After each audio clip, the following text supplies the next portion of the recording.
বিশ্বজুড়ে একের পর এক ভূমিকম্পের ঘটনায় উদ্বেগ বাড়ছে। ইরানের দক্ষিণাঞ্চলে 5 মাত্রার একটি ভূমিকম্প আঘাত হেনেছে। মঙ্গলবার সকালে হরমুজগান ও কারমান প্রদেশের বিভিন্ন এলাকায় এ ভূকম্পন অনুভূত হয়।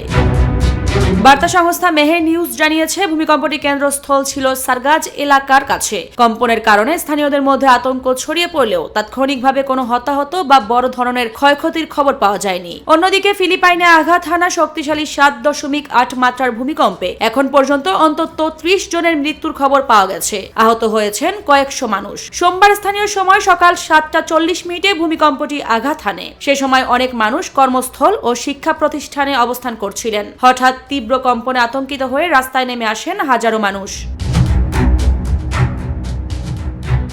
বিশেষজ্ঞরা বলছেন, আফটার শকের ঝুঁকি এখনো রয়েছে, তাই ক্ষতিগ্রস্ত এলাকাগুলোতে সতর্কতা জারি রাখা হয়েছে। ইরানের তুলনামূলক কম মাত্রার ভূমিকম্পে বড় ক্ষয়ক্ষতি না হলেও ফিলিপাইনে শক্তিশালী ভূমিকম্পে প্রাণহানি ও ধ্বংসযজ্ঞ আন্তর্জাতিক মহলে উদ্বেগ সৃষ্টি করেছে। পরিস্থিতির ওপর নজর রাখছে সংশ্লিষ্ট কর্তৃপক্ষ।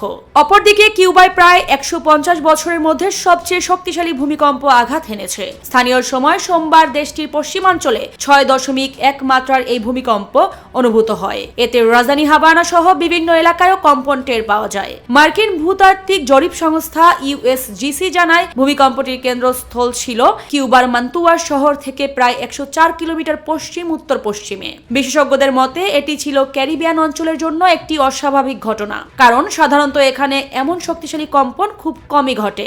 1880 সালের পর এই অঞ্চলের 322 কিলোমিটার ব্যাসার্ধের মধ্যে এত শক্তিশালী ভূমিকম্প আর হয়নি। ভূমিকম্পে এখন পর্যন্ত বড় ধরনের ক্ষয়ক্ষতি বা প্রাণহানির খবর পাওয়া যায়নি। তবে কিউবার দীর্ঘদিনের অর্থনৈতিক সংকটের কারণে অনেক ভবন ঝুঁকিপূর্ণ অবস্থায় থাকায় আতঙ্ক বাড়ছে। বিদ্যুৎ বিভ্রাটের কারণে যোগাযোগ ব্যবস্থাও কিছু এলাকায় ব্যাহত হচ্ছে। বিশেষজ্ঞদের মতে একের পর এক এই ভূমিকম্প বৈশ্বিক ভূকম্পন সক্রিয়তার ইঙ্গিত দিচ্ছে, যা নিয়ে আরও নজরদারি প্রয়োজন। আরিফা আক্তার, পুষ্প, নিরপেক্ষ।